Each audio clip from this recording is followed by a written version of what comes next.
Tunisie, février 2013. Chokri Belaïd avait vivement critiqué le gouvernement islamiste. Ses obsèques se muent en manifestation contre l'islam politique financé par l'argent du Qatar.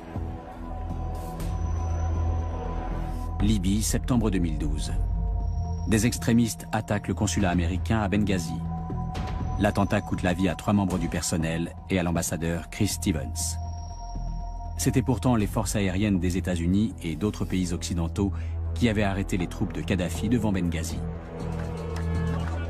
De courageux citoyens manifestent contre les extrémistes et leur haine. Égypte, printemps 2013. Cérémonie funèbre pour des Coptes assassinés par des musulmans radicaux. Les salafistes et les frères musulmans au pouvoir ameutent l'opinion contre les chrétiens. Les salafistes reçoivent de l'argent d'Arabie Saoudite, les frères musulmans du Qatar. En Syrie, l'ingérence des États du Golfe est encore plus forte. Le Qatar et l'Arabie Saoudite financent l'insurrection sunnite. Ils ne visent pas l'instauration d'une démocratie, mais l'avènement d'une Syrie sunnite et fondamentaliste.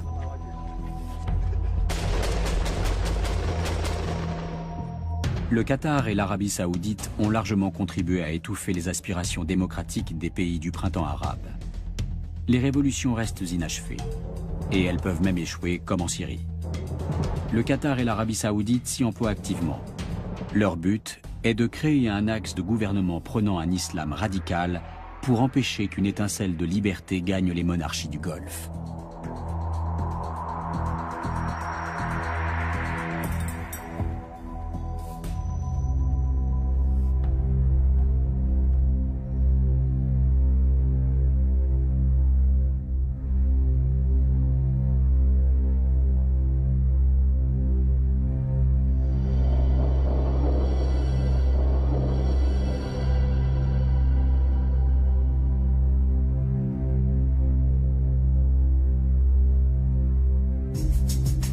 Le Najd, une région d'Arabie Saoudite. C'est ici qu'est né le courant politico-religieux qui donne aujourd'hui le ton dans le Golfe. Le wahhabisme a été fondé par Mohammed ben Abdel Wahhab. Son nom est le symbole d'une interprétation littérale et stricte du Coran. Toute tentative de réforme est tuée dans l'œuf.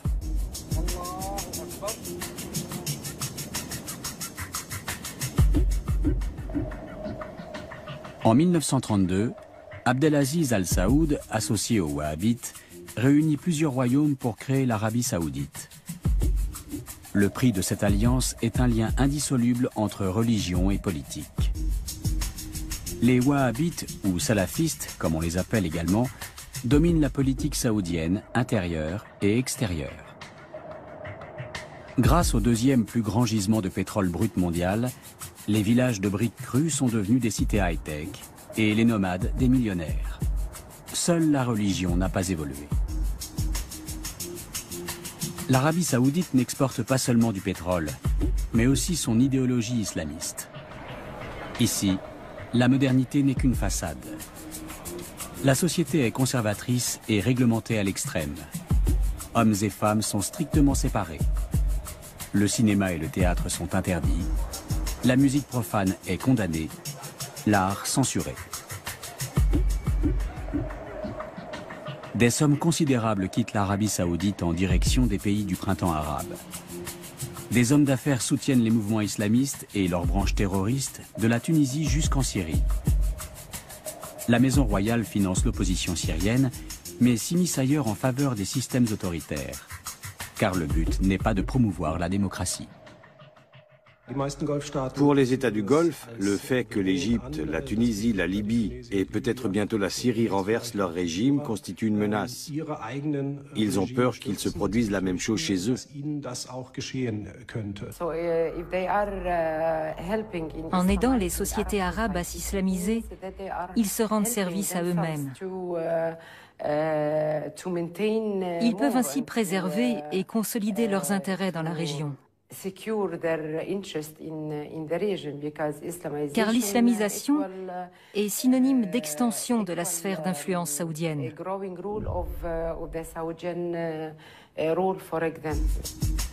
Le Qatar s'immisce lui aussi dans la refonte du monde arabe. La petite péninsule du Golfe Persique fait désormais partie des États les plus influents de la région. Après l'Iran et la Russie, le Qatar possède les plus grandes réserves mondiales de gaz. 80% de ses habitants sont des travailleurs immigrés.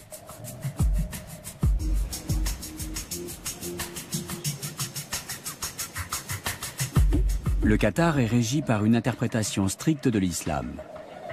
Dans les autres pays arabes, l'émirat mise sur des forces religieuses conservatrices, notamment les frères musulmans.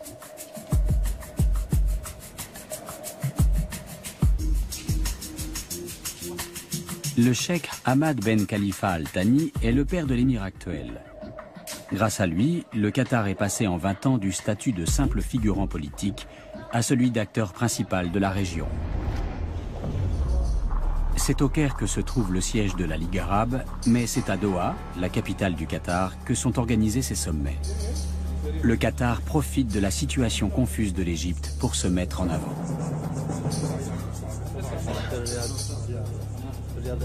Dans le cas du Qatar, oui, effectivement, on est là encore dans des considérations qui sont probablement plus stratégiques.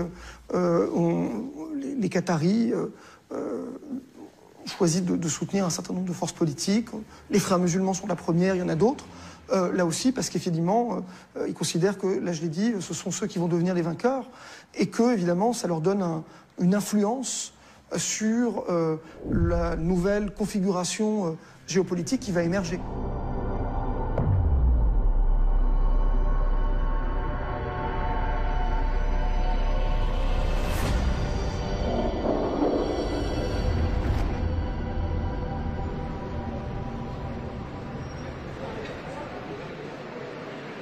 Houda Cherni fait partie de ceux qui s'opposent à l'influence des pays du Golfe.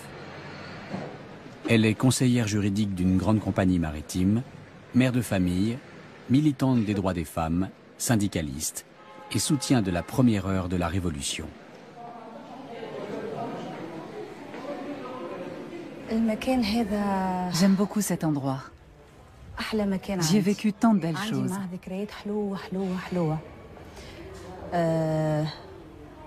Nous sommes dans les locaux de l'Union générale tunisienne du travail. C'est la plus ancienne organisation syndicale de Tunisie. Dès le début des manifestations et du mouvement contestataire, l'Union générale tunisienne s'est beaucoup investie et a soutenu les manifestants dans toutes les villes tunisiennes qui se sont soulevées. Juin 2013. Derrière ces barbelés se trouve le ministère de l'Intérieur. Le pays est gouverné par le parti Ennahda, la branche tunisienne des frères musulmans. Lors des premières élections libres, Ennahda a remporté le pourcentage le plus élevé de voix, mais pas la majorité absolue. Pourtant, il tente aujourd'hui de transformer toute la Tunisie en une société islamiste conservatrice. Nous avions un grand rêve, celui d'une Tunisie nouvelle, d'une belle Tunisie. D'une Tunisie libre, laïque et démocratique. Malheureusement, le rêve était trop beau. Et nous avons été vite rattrapés par la réalité. La place centrale de Tunis, rebaptisée place du 14 janvier 2011 après la Révolution. Ici, c'est encore une femme qui orchestre le bal des voitures. Les femmes de Tunisie comptent parmi les plus libres du monde arabe. Mais depuis l'arrivée au pouvoir d'Ennahda, leurs droits sont contestés et elles doivent lutter pour les préserver.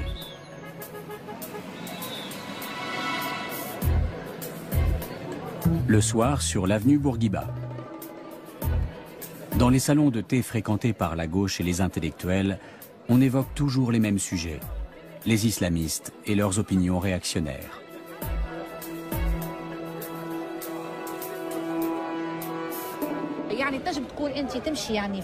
Parfois dans la rue, on est abordé par des extrémistes salafistes qui ne parlent pas du voile, mais du voile intégral.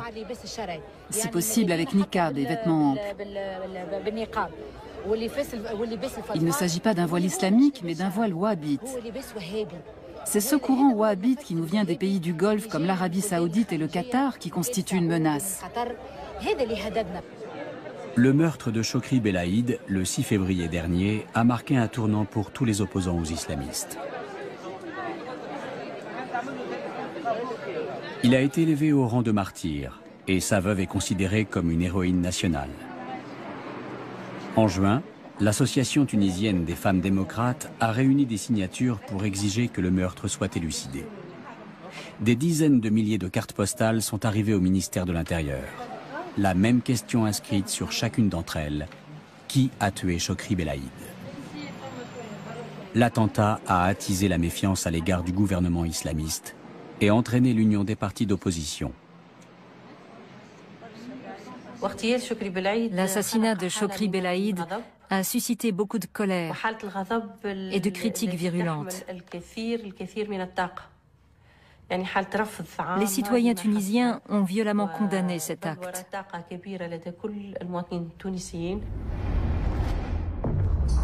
25 juillet 2013.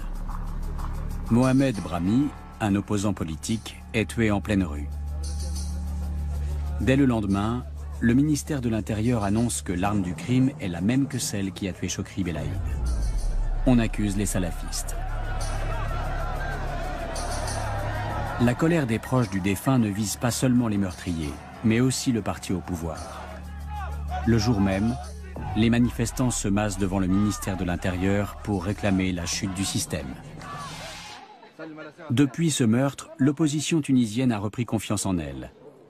Le mouvement des patriotes démocrates de Chokri Belaïd prend officiellement position contre Ennahda et ses appuis du Golfe.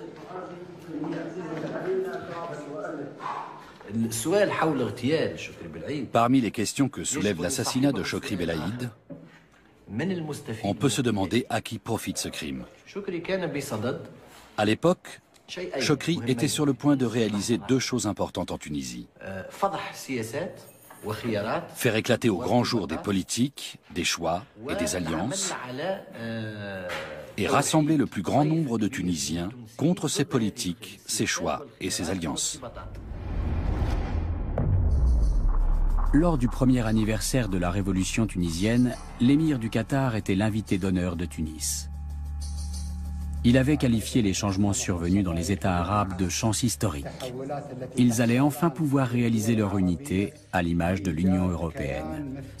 Et ce, bien sûr, sous la houlette des frères musulmans que le Qatar soutient de la Tunisie jusqu'en Syrie. Mais ce mouvement si populaire dans les premiers temps se heurte à la réalité du pouvoir. En Tunisie, les prix grimpent, le tourisme stagne, les investisseurs hésitent.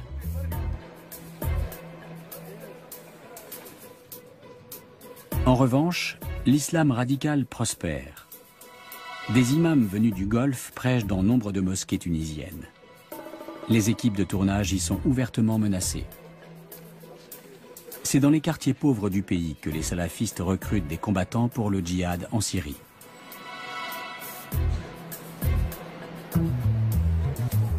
Régulièrement, des gens dont le fils ou le frère est parti se battre en Syrie manifestent devant le ministère des Affaires étrangères. Quelques dizaines de Tunisiens sont enfermés dans les prisons de Damas. Ce n'était pas un extrémiste. Il faisait sa prière, oui. Après le travail, il allait à la mosquée puis rentrait chez lui. Il ne sortait pas ni ne fréquentait les cafés. Il a fait la connaissance sur Internet d'un Libanais dont j'ai oublié le nom. Et depuis, il n'a que le mot djihad à la bouche et il distribue des tracts. Il faudrait que le gouvernement empêche ce genre de choses. Les familles exigent du ministère des Affaires étrangères qu'il négocie le retour de leurs enfants avec le gouvernement de Bachar el-Assad. Ces combattants viennent de quartiers comme celui-ci, où le chômage a encore augmenté depuis la Révolution.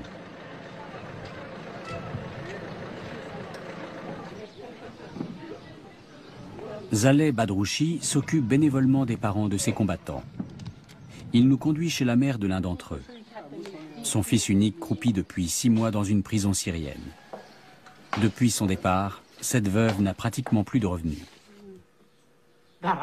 Allah nous suffit. Il est notre meilleur garant. Que Dieu mette le gouvernement dans le droit chemin pour qu'il rouvre l'ambassade et permette à notre fils de revenir. Elle nous montre les vêtements occidentaux de Bilal, 22 ans. Il était associé dans une boutique de mode, dit-elle, et n'a jamais été religieux. Pour quelle raison est-il parti combattre en Syrie? Sa mère l'ignore. C'était la première fois qu'il allait en Turquie. Avant son départ, sa sœur lui a demandé de lui ramener des vêtements de là-bas. Si son intention était d'aller se battre, il n'aurait pas noté sa commande. Des Tunisiens venus d'Afghanistan se sont emparés de mosquées dans les villages et les quartiers défavorisés. Ils s'y sont installés et ont entrepris d'attirer les jeunes chômeurs avec des promesses et un lavage de cerveau. 2 semaines avant notre rencontre, Aziza a rendu visite à son fils dans sa prison syrienne. Elle ne sait toujours pas exactement qui l'a recruté. Quand on voit les pays arabes qui ont fait la révolution, qui a les moyens de mobiliser un tel nombre en fait, de combattants étrangers pour partir? La Tunisie n'a pas les moyens. La Libye, elle est tellement occupée avec ses problèmes intérieurs, avec les problèmes d'armes. L'Égypte, qui a d'énormes problèmes, et le Yémen. Donc on ne pense qu'aux pays maintenant qui ont un intérêt à vraiment changer le régime syrien et qui appuient inconditionnellement par les médias et même politiquement de faire partir ces combattants vers la Syrie, de faire la guerre. La Tunisie est un pion dans une partie de géopolitique dont le but est de mettre la côte méditerranéenne depuis Tunis jusqu'au nord de la Syrie sous l'influence des frères musulmans. Mais la société tunisienne est l'une des plus ouvertes du monde arabe. Si l'islam wahhabite venait à s'implanter ici, les femmes seraient les premières à devoir renoncer à une grande partie de leur liberté.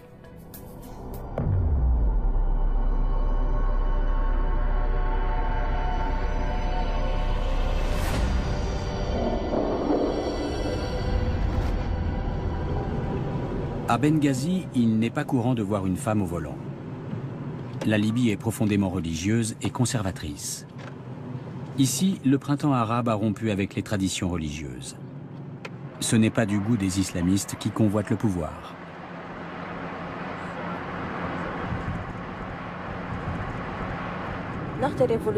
Après la Révolution, il y a eu de grands progrès. Tout d'un coup, les femmes ont pu faire plein de choses. Elles pouvaient travailler, étudier, sortir, conduire une voiture. Nousiba a passé une partie de sa jeunesse en Suisse. Elle est revenue s'installer en Libye en 2008.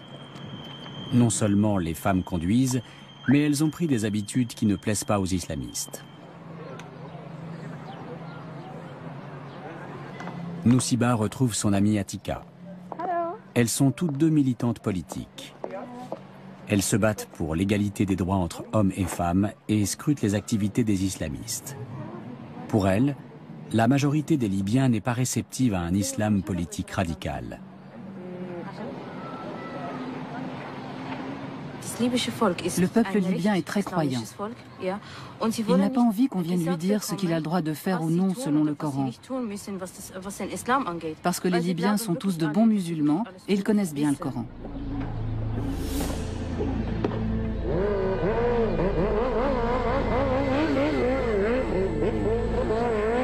À Benghazi, les milices armées qui ont combattu les troupes de Kadhafi font la circulation.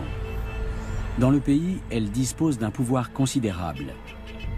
Elles comptent aussi d'innombrables extrémistes, mais leur position est fragilisée depuis qu'en septembre 2012, un groupe terroriste a attaqué l'ambassade américaine. Une vidéo blasphématoire postée sur Internet par un Américain serait à l'origine de l'attentat. Pendant des heures, l'ambassade a été la cible d'un feu nourri. Les terroristes ont tué 3 ressortissants américains. Et Chris Stevens, l'ambassadeur, est mort asphyxié. Rizik Atik était voisin de l'ambassade. Il a assisté à l'attaque, mais n'a pu aider les assiégés. Les attaquants étaient trop nombreux. Ce qui s'est passé est inacceptable.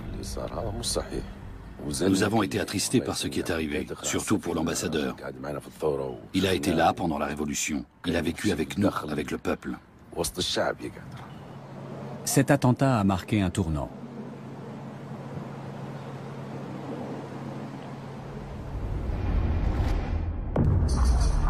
De nombreux citoyens libyens ont défilé dans les rues contre ces terroristes islamistes qui étouffent par les armes la liberté et la tolérance. En retour, les extrémistes ont assassiné des militants qui les avaient ouvertement critiqués. Mais les habitants de Benghazi ne se sont pas laissés intimider. Ils ont manifesté de plus belle sur la promenade du bord de mer contre les islamistes radicaux. Ahmad Kouwaifi et Mouayyad Boraoui ont participé à ces marches de protestation. Ils ne critiquent pas seulement les ennemis de la démocratie, mais aussi leurs financiers. Nous remercions le Qatar pour son rôle au début de la révolution. Mais il est temps pour les enfants du pays de le reconstruire indépendamment, sans l'aide des grandes puissances de la région.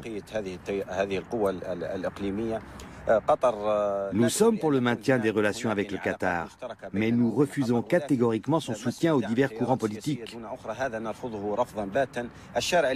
Le peuple libyen commence à se rendre compte du soutien flagrant apporté à certains courants, à travers des nominations comme celle de Youssef Al-Mankhouch à la tête des forces armées. Il y a même des pressions sur le Congrès général national pour le maintenir à son poste. Les jeunes ne sont pas les seuls à se révolter contre les fanatiques religieux. La Libye est une société tribale. Pour la seule région de Benghazi, on dénombre une centaine de tribus. Leurs chefs se rencontrent régulièrement pour résoudre des problèmes politiques et sociaux. Ils forment une sorte de parlement régional. La politique à coups de kalachnikov des extrémistes est considérée comme une attaque contre l'autorité traditionnelle. Suite à l'attentat contre l'ambassade américaine, les tribus sont arrivées le jour de la libération de la Libye et ont demandé le rétablissement de la paix et de la sécurité avec l'intervention de l'armée. Celle-ci a obtenu les pleins pouvoirs et le droit de riposter face à toute menace contre la paix dans le pays et la sécurité des populations civiles et étrangères. Les sociétés étrangères, les journalistes, les diplomates, ainsi que toute personne travaillant ici seront protégés.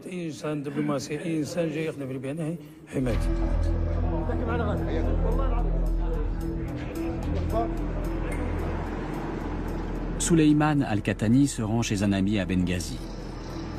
La Libye est encore loin d'être un état de droit. La police et les institutions centrales, comme les pouvoirs législatifs, exécutifs et judiciaires, sont encore en devenir. Et l'armée est désorganisée.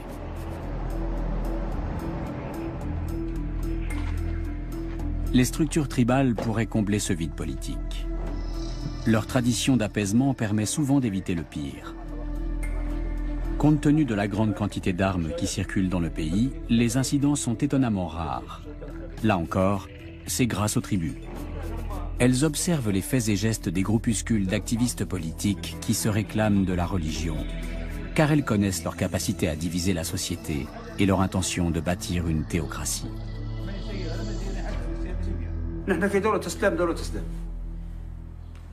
Nous sommes dans un pays musulman, mais nous ne voulons pas d'un État islamique. C'est mon avis personnel et chacun défend son point de vue.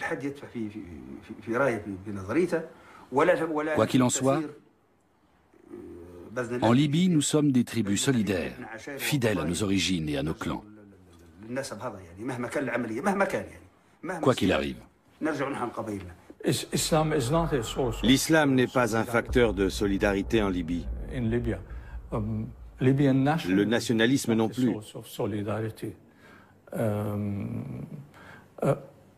C'est l'appartenance à une tribu qui est un facteur de solidarité.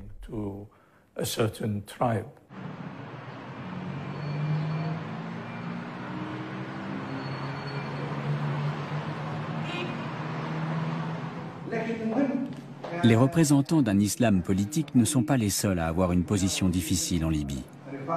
Les frères musulmans sont eux aussi en difficulté. Pilotés par leur siège égyptien, ils ont tenté sans grand succès de s'implanter dans le paysage politique. Selon les estimations, la confrérie libyenne compterait 5000 membres en Libye. Peut-être sont-ils moins nombreux encore. Leur influence politique est pratiquement insignifiante, mais leur projet est radical. Les frères musulmans veulent fusionner politique et religion, prétendument par la voie démocratique.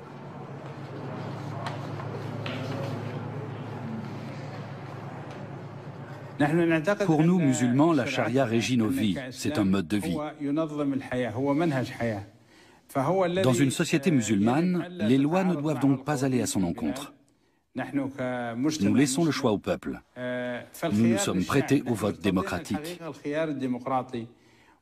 Ainsi, c'est le peuple, à travers l'élection des membres du Parlement et des dirigeants, qui définit la ligne de conduite.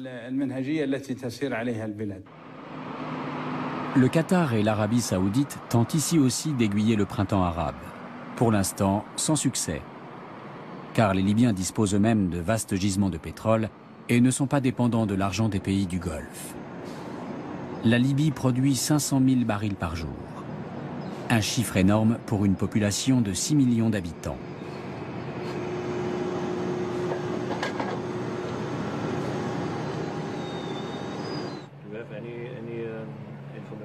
Otto Wilhelm est directeur pour la Libye de la société allemande Wintershall qui cherche et extrait du pétrole dans l'est de la Libye.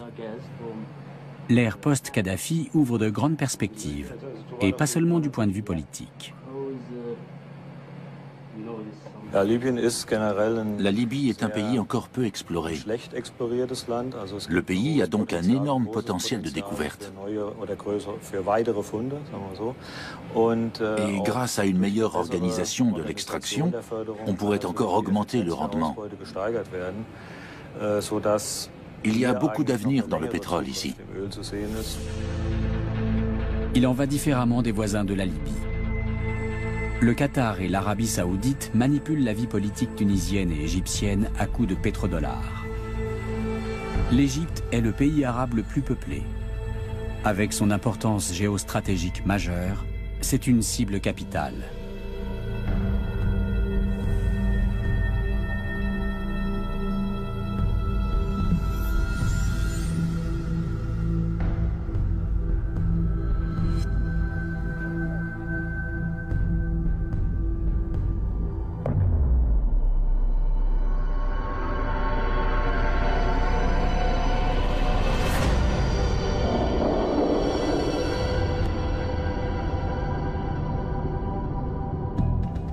Pauvre en pétrole, l'Égypte est dépendante de l'argent de l'étranger. Les Qataris ont massivement investi sur le Nil. D'innombrables bâtiments ont fleuri grâce à l'argent des riches États du Golfe, générant quantité de nouveaux emplois. Début 2013, l'émir du Qatar a accordé un crédit de 18 milliards de dollars à l'Égypte. Une somme colossale. Mais ce n'est pas par philanthropie. L'objectif est d'aider leurs alliés, les frères musulmans, et leur politique. Les chrétiens souffrent de la situation. Printemps 2013. Une cérémonie funèbre au Caire. Une fois de plus, des membres de la communauté copte ont été tués lors de violences antichrétiennes. Le deuil fait place à la colère. Les funérailles virent à la manifestation politique pour les droits des coptes. Environ 10% des Égyptiens sont chrétiens. Beaucoup d'entre eux craignent d'être mis sur la touche politiquement et socialement par le gouvernement des frères musulmans. Cette peur est légitime.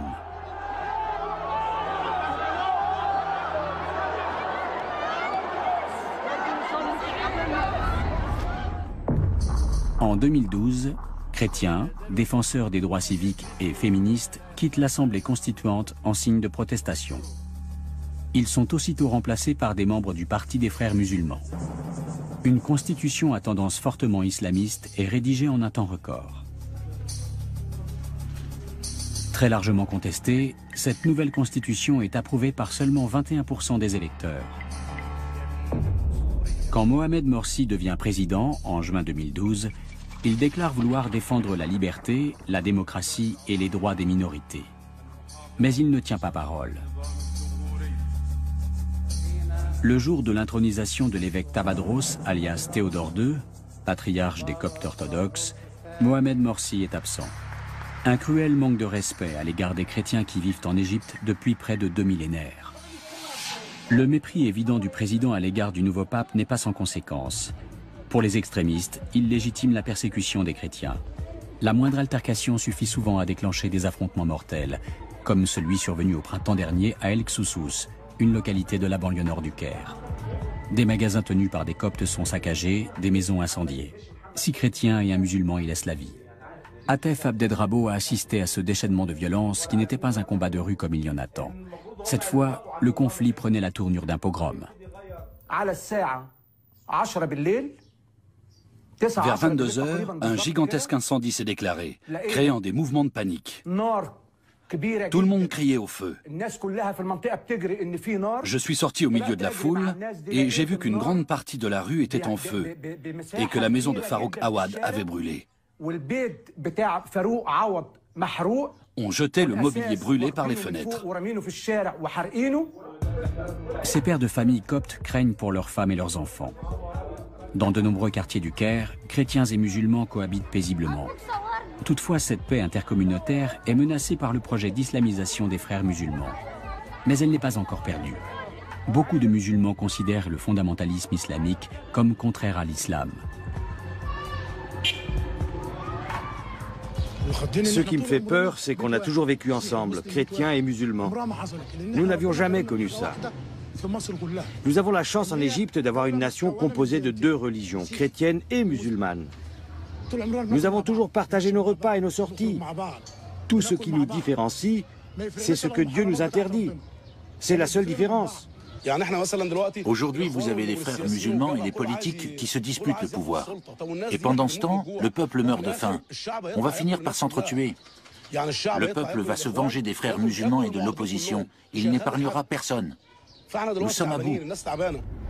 Début 2013, le président Mohamed Morsi, flairant l'inquiétude ambiante, se rend à Berlin pour rassurer l'Europe. Il affirme que l'Égypte est un pays démocratique, que la société égyptienne est une société libre et que les minorités y sont protégées. Après son rendez-vous avec la chancelière Angela Merkel, il accepte de se prêter à une interview. Werden Touristen in Ägypten in Zukunft mit einem Alkoholverbot rechnen müssen? Mohamed Morsi répond que chaque culture a ses valeurs et qu'en Allemagne aussi, il y a des règles à respecter.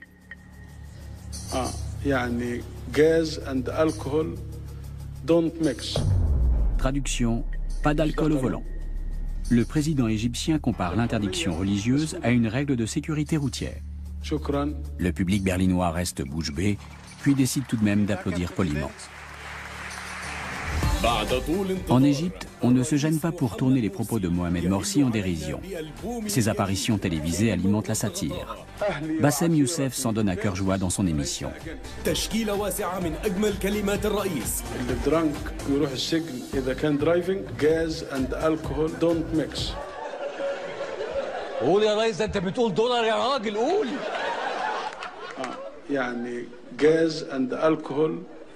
don't mix. Gas and alcohol don't mix. زي الانجليزي والعربي كده don't mix. زي الدين والسياسه don't mix. هي دي نصائح المهمه في حياه الشعوب. Du sublime au ridicule, il n'y a qu'un pas. Pour les membres du parti des frères musulmans, ce que fait Bassem Youssef est un crime de lèse-majesté. Or, la satire ne naît jamais que de la réalité. Lorsqu'il reçoit le titre de docteur honoris causa d'une université pakistanaise, le président arbore un costume pompeux qui peut facilement devenir grotesque.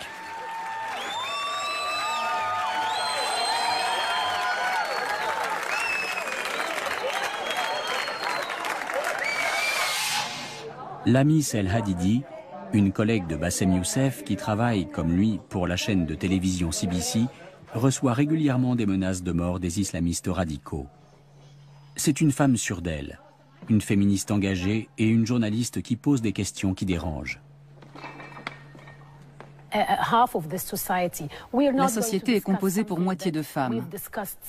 Nous n'allons pas remettre en question des acquis pour lesquels on a lutté pendant des décennies. Les femmes forment une part importante de la société égyptienne. Ce sont elles qui font la queue pendant des heures pour aller voter. Ce sont elles qui se battent pour le droit au travail et plus généralement pour la démocratie, la liberté et la libre pensée. Ils peuvent nous harceler dans la rue et nous menacer. Nous ne sommes pas prêtes à renoncer à nos droits. Depuis la fin de la dictature de Hosni Moubarak, les rues du Caire ont changé de visage. Le centre culturel Saket El Sawi, par exemple, était auparavant fréquenté par des jeunes aux idées plutôt pro-occidentales.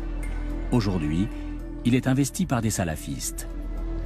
La question du jour, les droits et les libertés des régimes démocratiques sont-ils compatibles avec l'islam?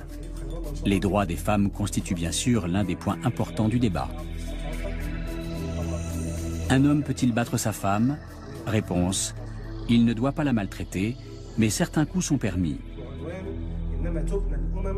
S'il la bat, il ne doit pas lui briser les os, ni lui laisser des marques sur le corps. Est-ce qu'à l'étranger, les lois sur les violences faites aux femmes sont aussi précises?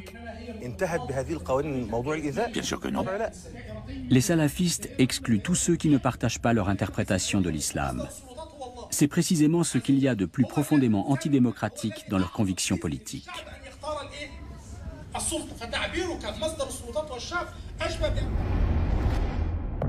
Le président Mohamed Morsi ne se démarque pas clairement des salafistes.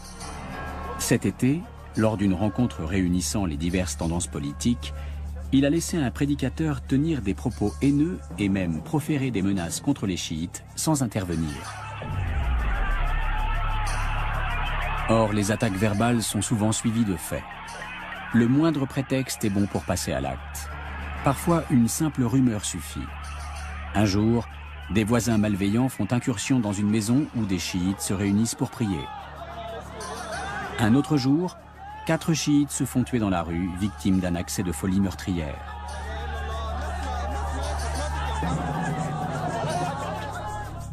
À la mi-juin, Mohamed Morsi nomme Adel Al-Ksayat gouverneur de Luxor. Il s'agit d'un membre de la formation islamiste Jama'a Islamaya, celle-là même qui a perpétré l'attentat terroriste de 1997 à Luxor, dans lequel 58 touristes ont perdu la vie. Face à la pression internationale, le nouveau gouverneur est vite contraint à quitter son poste. En juin 2013, les organisateurs d'une campagne anti-Mohamed Morsi affirment que leur pétition pour le départ du président a récolté 22 millions de signatures, soit nettement plus que les 15 millions de voix avec lesquelles il a été élu un an plus tôt. La tendance est inversée. L'opposition, qui comprend un grand nombre d'anciens sympathisants du chef d'État, veut se débarrasser de lui. Mais le président se refuse à démissionner. L'armée rallie les rangs de l'opposition et lance un ultimatum au président. S'il ne trouve pas de solution à la crise d'ici 48 heures, en collaboration avec les forces de l'opposition, l'armée interviendra.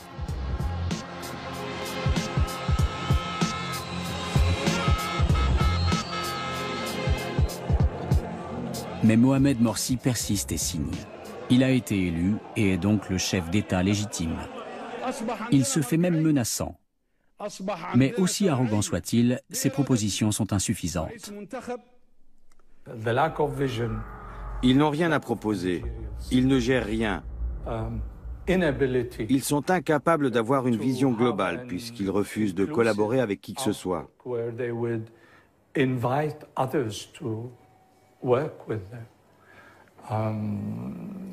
C'est fatal. C'est une attitude autodestructrice. Ils sont en train de s'autodétruire. Mohamed Morsi est renversé par les militaires. Je suis folle de joie. C'est un jour de fête. C'est comme si notre pays était occupé et venait d'être libéré. On est très heureux. Les frères musulmans perdent le pouvoir.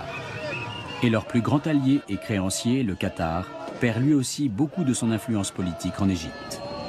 Les cartes sont redistribuées. Le chef de l'armée, Abdel Fattah al-Sisi, se voit immédiatement proposer l'aide d'un autre important tireur de ficelles, l'Arabie saoudite, sous la forme d'un prêt de 5 milliards de dollars. La maison royale saoudienne, qui se méfie depuis toujours des frères musulmans, voit en l'armée une planche de salut. Tant qu'elle aura le dernier mot en Égypte, il ne pourra pas y régner de véritable démocratie, laquelle, en se répandant dans le reste du monde arabe, risquerait d'ébranler son pouvoir. Amère déconfiture pour les frères musulmans. Fondée en 1928, l'association doit attendre 84 ans pour remporter les premières élections présidentielles libres de 2012 et se faire voler sa victoire un an plus tard. C'est la plus grande défaite de l'histoire de la confrérie. Et donc ils vont entrer dans une sorte de paranoïa en disant finalement on est entouré d'ennemis qui tous n'ont qu'un objectif, c'est de restaurer le régime de Moubarak. On ne peut faire confiance qu'à nous-mêmes, et donc on se referme sur le groupe, on se referme un peu comme une sorte de forteresse assiégée finalement. Et ce qui est très étonnant, c'est que cette rhétorique, on pourrait penser qu'elle est simplement une rhétorique de justification. Les fidèles de Mohamed Morsi ont maintenant l'armée et la plus grosse partie de la population contre eux. La situation politique la plus défavorable qu'on puisse imaginer. La confrérie traverse une formidable crise, au point que ses membres en arrivent à craindre pour sa survie.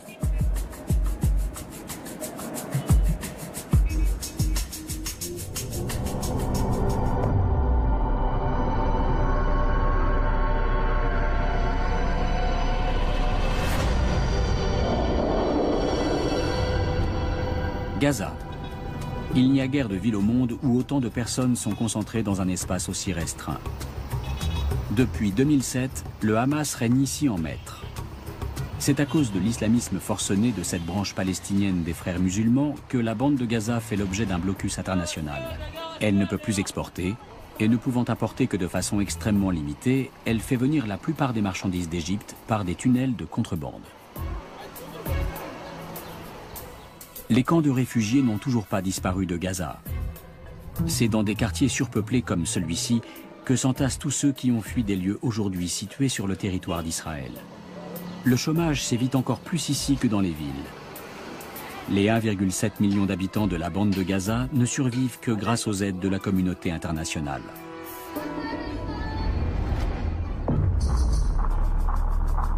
En octobre dernier, l'émir du Qatar, accompagné d'une imposante délégation, a débarqué au milieu de toute cette misère. Il est le premier chef d'État à rendre visite au plus haut responsable du Hamas à Gaza, Ismaël Haniyeh. Un triomphe pour les islamistes, victimes depuis 5 ans de l'isolement diplomatique imposé par la communauté internationale. L'émir n'est pas venu les mains vides. Le Qatar veut investir plus de 400 millions de dollars à Gaza pour construire des infrastructures, des logements et un hôpital spécialisé dans les prothèses.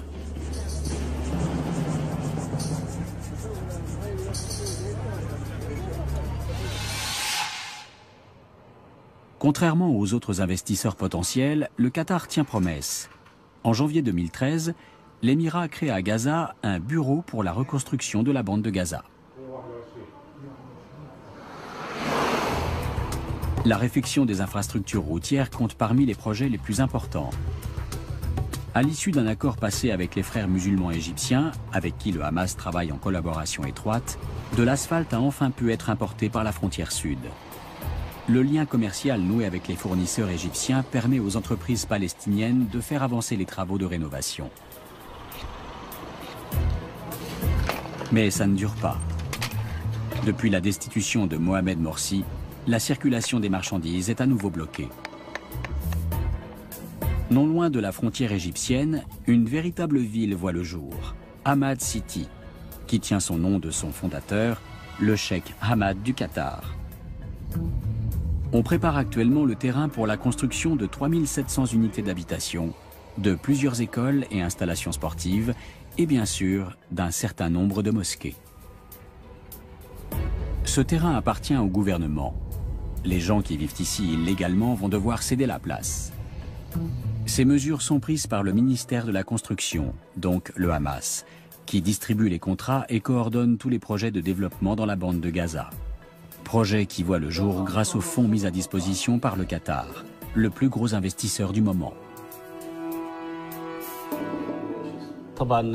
Bien sûr, il y a eu des promesses. Mais pour le moment, rien n'a été annoncé. L'importation des matériaux de construction n'est toujours pas autorisée. De ce fait, depuis 2 ans, c'est grâce à un programme du Conseil de coopération des États arabes du Golfe avec la Banque islamique de développement de Jeddah qu'on a pu entamer la reconstruction de Gaza. Mais l'argent du Golfe ne coule jamais à flot sans véhiculer avec lui une bonne dose d'idéologie. Les barbes hirsutes à la mode islamiste sont en vogue à Gaza. Aux grandes dames des barbiers, de moins en moins d'hommes se font raser.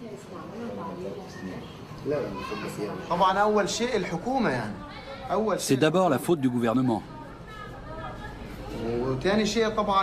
Puis viennent les étrangers, ces cheikhs venus du Qatar ou de je ne sais où dans la région. Alors ils sont tous barbus. Et si leur barbe est bien taillée, il y en a qui veulent faire pareil. C'est comme ça que ça se passe. Les fonctionnaires de l'État ne vont plus chez leur barbier qu'une fois par mois. Et les citoyens ordinaires n'osent plus arborer de coiffure moderne par peur des autorités. D'ailleurs, à ce sujet, il y a un jeune qui s'est fait agresser. On lui a rasé la barbe et on l'a battu. Je vous le jure. La colère de la population a rapidement mis fin à cette campagne d'islamisation. Mais la peur continue à régner. Les sociétés austères et surréglementées des États du Golfe ont déteint durablement sur les habitants de la bande de Gaza.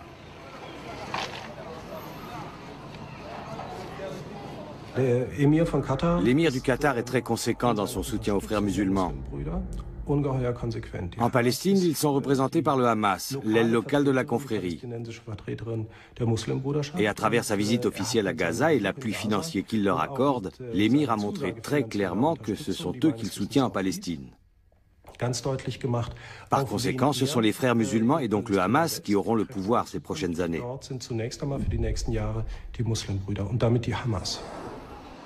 Toutefois, des mouvements de résistance apparaissent, en particulier au sein de la population féminine. Où en sont les femmes après les printemps arabes? Tel est le thème de cette conférence tenue à Gaza en juin dernier. Les intervenantes, tunisiennes, égyptiennes et yéménites, reprochent aux islamistes d'adopter une attitude discriminante envers les femmes avec l'appui des pétromonarchies. Dans les projets de développement, il y a une ingérence de la part des pays du Golfe, que ce soit le Qatar, les Émirats arabes unis ou le Koweït, à travers des associations islamiques qui investissent en Palestine, et en particulier dans la bande de Gaza, dans l'intérêt du pouvoir en place. Ainsi, le pouvoir sera sous l'influence de leur idéologie et de leurs convictions, dont fait partie la question des droits des femmes.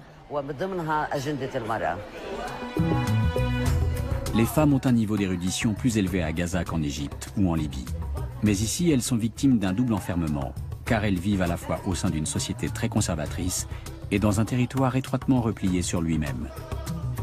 En fournissant au Hamas des aides au développement dont Gaza a un besoin urgent, le Qatar se fait un allié supplémentaire qui vient renforcer l'influence géopolitique des puissances sunnites du Golfe aux dépens de leurs rivales chiites, Téhéran et Damas.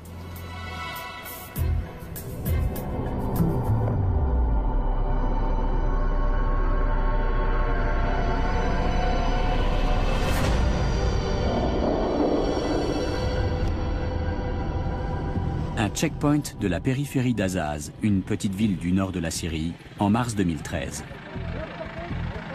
Le cheikh Youssef Assaoui fait contrôler tous ceux qui cherchent à entrer dans Azaz.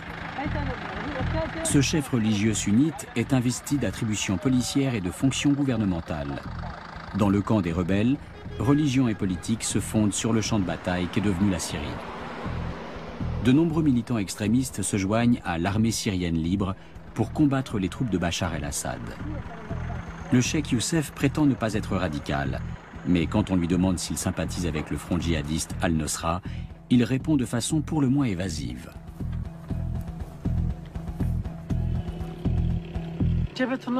Le front Al-Nosra est formé essentiellement de civils. Il existe une véritable coordination entre le front Al-Nosra et les autres brigades. Nous œuvrons ensemble. Par contre, c'est nous qui avons le pouvoir décisionnaire. La sécurité civile, c'est nous aussi.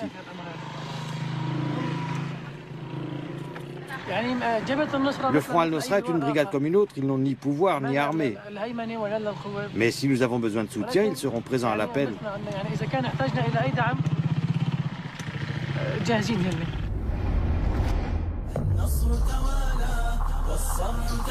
Al-Nosra n'est pas un mouvement comme les autres. Il est affilié à Al-Qaïda.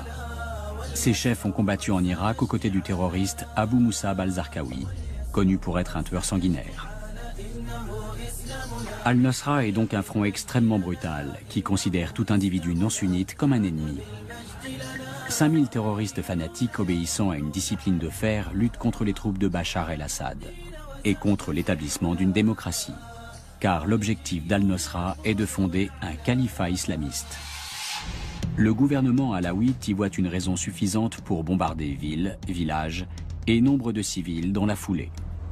Tous les moyens lui semblent bons pour lutter contre cette redoutable opposition armée. Pour Bachar el-Assad et son clan, c'est une question de survie.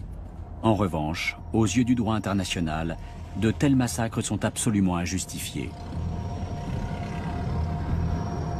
Donc on a remarqué aussi avec Obama, contrairement à la politique de Bush, la politique de la non-intervention. C'est ce qui explique aujourd'hui l'hésitation des États-Unis à intervenir en Syrie. Il y a beaucoup de calculs, il y a aussi des enjeux stratégiques énormes qui se jouent dans cette région, et le Qatar aujourd'hui est un des acteurs qui se met devant la scène parce qu'elle est crédible. La Syrie est divisée. Les uns veulent un État sunnite, les autres un État séculier. Deux positions inconciliables. À Azaz, le système qu'une grande partie des sunnites voudraient imposer à toute la Syrie est déjà en place. Le cheikh Youssef, en plus de ses attributions religieuses et policières, revêt également la fonction de juge. Il se réclame du droit islamique en vertu duquel les pouvoirs exécutifs et judiciaires sont entre les mêmes mains et prétend qu'il a quasiment réussi à éradiquer la criminalité. On n'aurait plus rien à craindre, sinon des vols dans la région. Nous avions quelqu'un qui s'appelait Ramadan, qu'on a libéré pour bonne conduite et parce qu'il a appris une partie du Coran. Le soutien des mouvements de rébellion sunnites par l'Arabie saoudite et le Qatar a une conséquence paradoxale. L'intervention extérieure renforce la position de Bachar el-Assad. Car désormais, ce que le président syrien prétendait dans ses discours de propagande, à savoir que la révolte était manœuvrée de l'extérieur par l'Occident et les puissances arabes voisines, est bel et bien confirmé.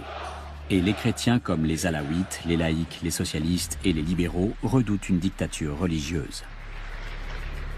بعضهم يمد المجرمين بالمال والسلاح والبعض الآخر بالدعم والتدريب ودول جارت على سوريا وشعبها لتضعفه وتهيمن عليه ودول بحثت عن موقع لها في تاريخ لا تمتلكه عفوا فكتبته بدماء الأبرياء من الشعب العربي والسوري تحديدا لكن سوريا وشعبها أقوى وأصلب ويعدهم بأنه لن ينسى. On hésite à faire tomber le régime de Bachar el-Assad, car on ne sait pas trop ce qui viendrait le remplacer. Le changement n'est pas forcément prometteur. On pourrait se retrouver avec un gouvernement islamiste, voire extrémiste. La révolte syrienne est sunnite, militante, financée et manipulée par l'Arabie saoudite et le Qatar. Les tireurs de ficelles du désert promeuvent un islam extrêmement conservateur et par définition antidémocratique. S'ils viennent à bout de leur entreprise, ce sera la fin du printemps arabe. La fièvre révolutionnaire tunisienne s'est répandue comme une traînée de poudre dans tout le monde arabe. Dans la plupart des pays, elle n'a cependant pas entraîné de révolution à proprement parler, pour l'instant. Mais les mouvements contestataires se rapprochent un peu trop au goût de l'Arabie saoudite et du Qatar. Voulant à tout prix empêcher la vague libertaire de déferler chez elle, les monarchies du Golfe tentent de faire échouer toute tentative de démocratisation.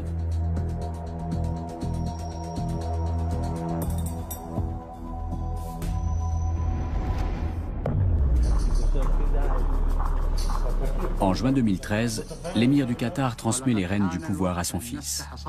Il est temps qu'une nouvelle génération prenne les choses en main, annonce-t-il dans son discours d'adieu.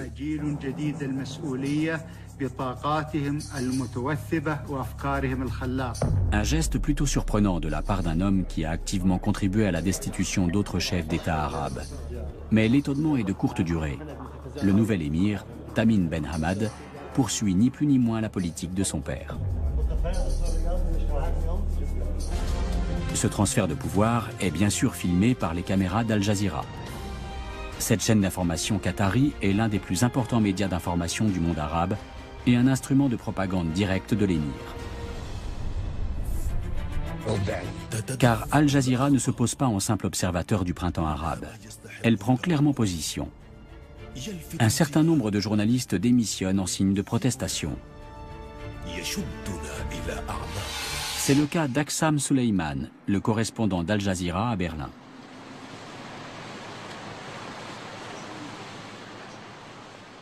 Al Jazeera n'était pas du côté du peuple. Elle a traîné dans la boue les fondements même du journalisme, soi-disant pour le bien des révolutions. Aujourd'hui, on sait qu'en fait, elle agissait en faveur de certains groupes au sein de ces mouvements, à savoir les islamistes. Pour Aksam Suleiman, l'attitude d'Al Jazeera vis-à-vis du printemps arabe a fait perdre sa crédibilité à la chaîne et à son principal créancier, le Qatar. Si l'émirat soutient les mouvements révolutionnaires arabes, c'est pour mieux renforcer sa propre position géopolitique. Et s'il a misé jusque-là sur les frères musulmans, c'est parce qu'ils étaient partout les grands gagnants. Il est clair que les frères musulmans sont les grands profiteurs de la révolution de 2011. Mais ce qu'on ne sait pas, c'est s'ils seront à la hauteur des défis que ces pays vont devoir relever. La stratégie qui consiste à miser sur les frères musulmans est donc assez incertaine. Je pourrais poser la question inverse. Si par exemple le printemps arabe avait amené des forces libérales au pouvoir, est-ce que les monarchies du Golfe les auraient soutenues de la même façon? Bien sûr que non.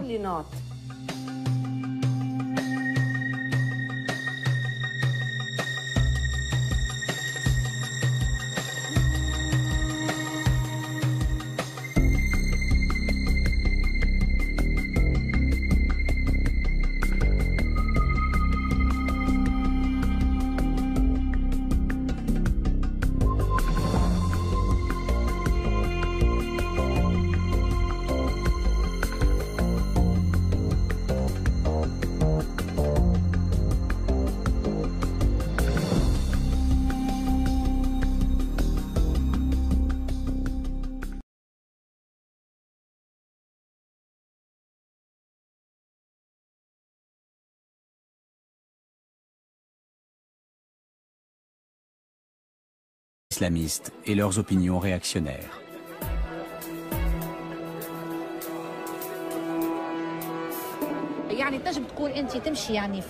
Parfois dans la rue, on est abordé par des extrémistes salafistes qui ne parlent pas du voile, mais du voile intégral. Si possible avec niqab et vêtements amples. Il ne s'agit pas d'un voile islamique, mais d'un voile wahhabite. C'est ce courant wahhabite qui nous vient des pays du Golfe comme l'Arabie saoudite et le Qatar qui constitue une menace. Le meurtre de Chokri Belaïd, le 6 février dernier, a marqué un tournant pour tous les opposants aux islamistes. Il a été élevé au rang de martyr et sa veuve est considérée comme une héroïne nationale. En juin, l'association tunisienne des femmes démocrates a réuni des signatures pour exiger que le meurtre soit élucidé. Des dizaines de milliers de cartes postales sont arrivées au ministère de l'Intérieur. La même question inscrite sur chacune d'entre elles. Qui a tué Chokri Belaïd? L'attentat a attisé la méfiance à l'égard du gouvernement islamiste et entraîné l'union des partis d'opposition. L'assassinat de Chokri Belaïd a suscité beaucoup de colère et de critiques virulentes. Les citoyens tunisiens ont violemment condamné cet acte.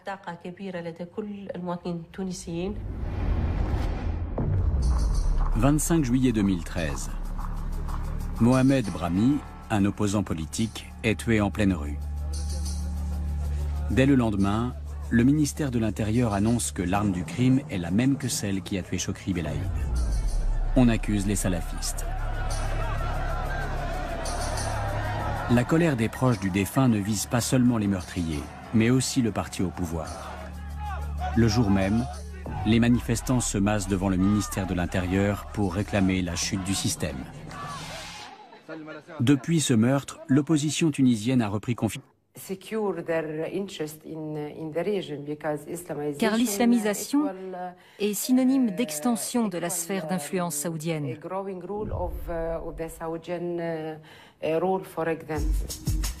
Le Qatar s'immisce lui aussi dans la refonte du monde arabe. La petite péninsule du Golfe Persique fait désormais partie des États les plus influents de la région. Après l'Iran et la Russie, le Qatar possède les plus grandes réserves mondiales de gaz. 80% de ses habitants sont des travailleurs immigrés.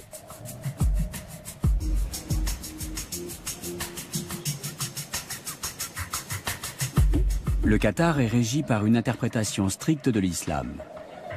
Dans les autres pays arabes, l'émirat mise sur des forces religieuses conservatrices, notamment les frères musulmans.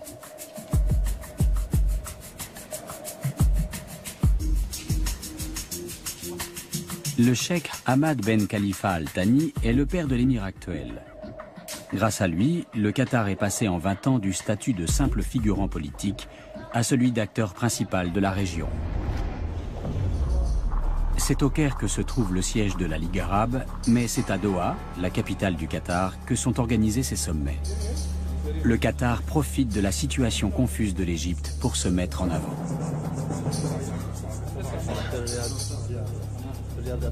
Dans le cas du Qatar, oui, effectivement, on est là encore dans des considérations qui sont probablement plus stratégiques. Les Qataris choisissent de soutenir un certain nombre de forces politiques. Les frères musulmans sont la première, il y en a d'autres. Là aussi, parce qu'effectivement, ils considèrent que, là je l'ai dit, ce sont ceux qui vont devenir les vainqueurs et que, évidemment, ça leur donne une influence sur la nouvelle configuration géopolitique qui va émerger.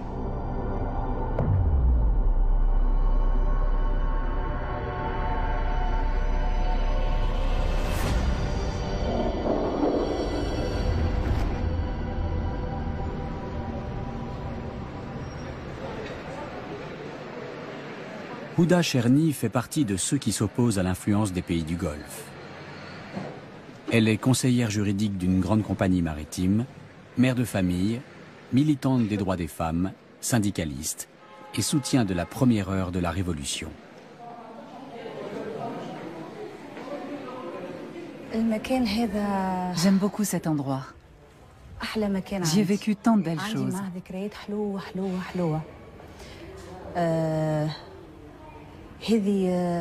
Nous sommes dans les locaux de l'Union générale tunisienne du travail. C'est la plus ancienne organisation syndicale de Tunisie. Dès le début des manifestations et du mouvement contestataire, l'Union générale tunisienne s'est beaucoup investie et a soutenu les manifestants dans toutes les villes tunisiennes qui se sont soulevées. Juin 2013. Derrière ces barbelés se trouve le ministère de l'Intérieur. Le pays est gouverné par le parti Ennahda, la branche tunisienne des frères musulmans. Lors des premières élections libres, Ennahda a remporté le pourcentage le plus élevé de voix, mais pas la majorité absolue. Pourtant, il tente aujourd'hui de transformer toute la Tunisie en une société islamiste conservatrice. Nous avions un grand rêve, celui d'une Tunisie nouvelle, d'une belle Tunisie. D'une Tunisie libre, laïque et démocratique. Malheureusement, le rêve était trop beau. Et nous avons été vite rattrapés par la réalité. La place centrale de Tunis, rebaptisée place du 14 janvier 2011 après la Révolution. Ici, c'est encore une femme qui orchestre le bal des voitures. Les femmes de Tunisie comptent parmi les plus libres du monde arabe. Mais depuis l'arrivée au pouvoir d'Ennahda, leurs droits sont contestés et elles doivent lutter pour les préserver.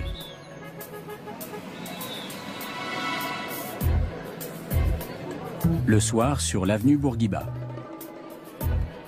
Dans les salons de thé fréquentés par la gauche et les intellectuels, on évoque toujours les mêmes sujets.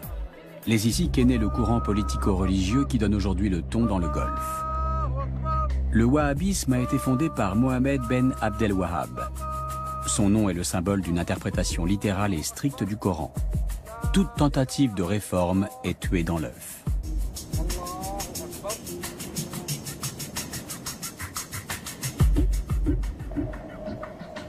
En 1932, Abdelaziz Al Saoud, associé aux Wahhabites, réunit plusieurs royaumes pour créer l'Arabie saoudite. Le prix de cette alliance est un lien indissoluble entre religion et politique. Les wahhabites, ou salafistes, comme on les appelle également, dominent la politique saoudienne intérieure et extérieure. Grâce au deuxième plus grand gisement de pétrole brut mondial, les villages de briques crues sont devenus des cités high-tech et les nomades des millionnaires. Seule la religion n'a pas évolué. L'Arabie saoudite n'exporte pas seulement du pétrole, mais aussi son idéologie islamiste. Ici, la modernité n'est qu'une façade. La société est conservatrice et réglementée à l'extrême. Hommes et femmes sont strictement séparés. Le cinéma et le théâtre sont interdits. La musique profane est condamnée. L'art censuré. Des sommes considérables quittent l'Arabie saoudite en direction des pays du printemps arabe. Des hommes d'affaires soutiennent les mouvements islamistes et leurs branches terroristes de la Tunisie jusqu'en Syrie. La Maison royale finance l'opposition syrienne, mais s'immisce ailleurs en faveur des systèmes autoritaires. Car le but n'est pas de promouvoir la démocratie. Pour les États du Golfe, le fait que l'Égypte, la Tunisie, la Libye et peut-être bientôt la Syrie renversent leur régime constitue une menace. Ils ont peur qu'il se produise la même chose chez eux. En aidant les sociétés arabes à s'islamiser, ils se rendent service à eux-mêmes. Ils peuvent ainsi préserver et consolider leurs intérêts dans la région. Tunisie, février 2013. Chokri Belaïd avait vivement critiqué le gouvernement islamiste. Ses obsèques se muent en manifestation contre l'islam politique financé par l'argent du Qatar. Libye, septembre 2012. Des extrémistes attaquent le consulat américain à Benghazi. L'attentat coûte la vie à 3 membres du personnel et à l'ambassadeur Chris Stevens. C'étaient pourtant les forces aériennes des États-Unis et d'autres pays occidentaux qui avaient arrêté les troupes de Kadhafi devant Benghazi. De courageux citoyens manifestent contre les extrémistes et leur haine. Égypte, printemps 2013. Cérémonie funèbre pour des Coptes assassinés par des musulmans radicaux. Les salafistes et les frères musulmans au pouvoir ameutent l'opinion contre les chrétiens. Les salafistes reçoivent de l'argent d'Arabie saoudite, les frères musulmans du Qatar. En Syrie, l'ingérence des États du Golfe est encore plus forte. Le Qatar et l'Arabie saoudite financent l'insurrection sunnite. Ils ne visent pas l'instauration d'une démocratie, mais l'avènement d'une Syrie sunnite et fondamentaliste.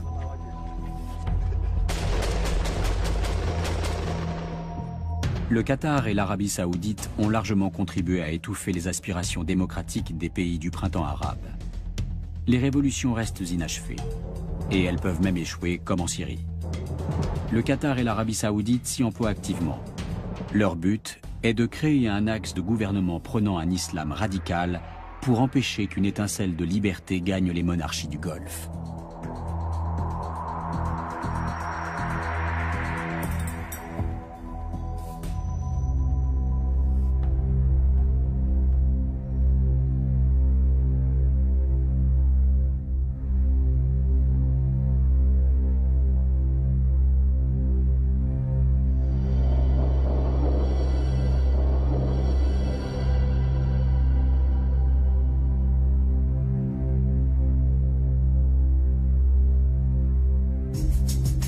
Le Najd, une région d'Arabie saoudite. C'est ici